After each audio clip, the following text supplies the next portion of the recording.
I am the Tofu Golem. Please enjoy the video. In this video, I will show how to connect a GoDaddy domain. First, log into your GoDaddy account.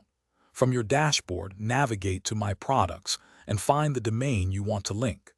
Connecting your domain is a crucial step for your online presence, ensuring visitors can find your site.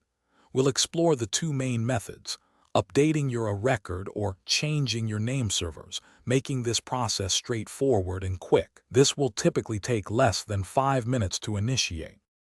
Connecting via a record is often the simplest method.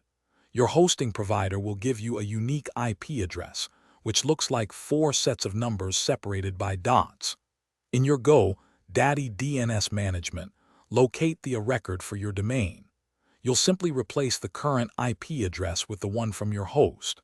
This tells the internet where to find your website's content, and changes usually propagate within a few minutes to a couple of hours.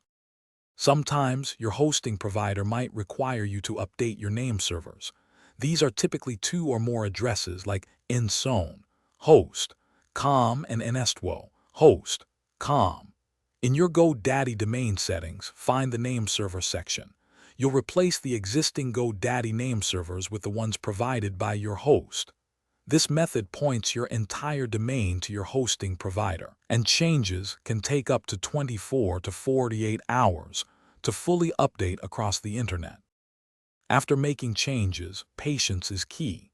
DNS propagation can take anywhere from a few minutes to 48 hours, depending on the method and internet traffic.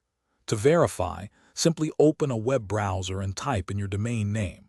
Your website should load correctly. If it doesn't, try clearing your browser's cache or checking from a different device.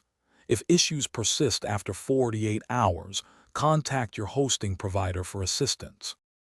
Thanks for watching. Consider subscribing if we helped you today.